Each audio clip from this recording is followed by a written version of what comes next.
بسم اللہ الرحمن الرحیم۔ السلام علیکم، میں ہوں اقبال سحر اور آپ دیکھ رہے ہیں ریئل نیوز ورلڈ۔ ناظرین، اس وقت ہم آپ سے افسوسناک خبر شیئر کر رہے ہیں۔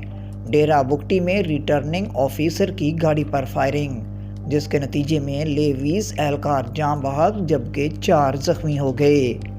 اطلاعات کے مطابق ڈیرہ بگٹی میں ریٹرننگ آفیسر عبدالعزیز کی گاڑی پر فائرنگ کے نتیجے میں ایک لیویز اہلکار جاں بحق جبکہ 4 اہلکار زخمی ہو گئے۔ لیویز ذرائع کا کہنا ہے کہ ریٹرننگ آفیسر عبدالعزیز کی گاڑی پر فائرنگ کا یہ واقعہ پھلاوگ لوپ کے مقام پر پیش آیا۔ ذرائع کے مطابق ریٹرننگ آفیسر عبدالعزیز بلدیاتی انتخابات کا نتیجہ لے کر سوئی آ رہے تھے کہ ان کی گاڑی پر فائرنگ کر دی گئی۔ ذرائع کے مطابق فائرنگ سے ایک لیویز اہلکار جاں بحق جبکہ 4 اہلکار زخمی ہو گئے، جبکہ ملزمان فرار ہونے میں کامیاب ہو گئے۔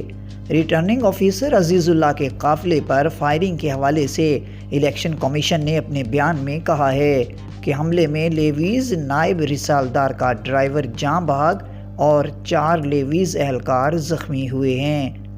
الیکشن کمیشن کا کہنا ہے کہ زخمیوں میں نائب رسالدار لیویز طارق علی سمیت سپاہی طارق، میران اور وسیم شامل ہیں، جبکہ ریٹرننگ آفیسر عزیز اللہ حملے میں محفوظ رہے۔ جوائنٹ الیکشن کمشنر بلوچستان نے سیکریٹری الیکشن کمیشن کو واقعے کی رپورٹ بھجوا دی ہے۔ ڈیرہ بگٹی کی تحصیل پھلاوگ کی 8 یونین کونسلز میں چیئرمین اور وائس چیئرمین کے الیکشن تھے۔ RO چیئرمین اور وائس چیئرمین کے الیکشن کے بعد واپس آ رہے تھے۔ مزید اپڈیٹ کے لیے ہمارے ساتھ وابستہ رہیں۔ اگر آپ نے ہمارے چینل کو سبسکرائب نہیں کیا تو پلیز کر دیجئے اور بیل آئیکن کو پریس کرنا مت بھولیے تاکہ ہماری نئی ویڈیو کا نوٹیفیکیشن بر وقت آپ تک پہنچ سکے۔ کامنٹ باکس میں اپنے خیالات کا اظہار کیجئے۔ اللہ حافظ۔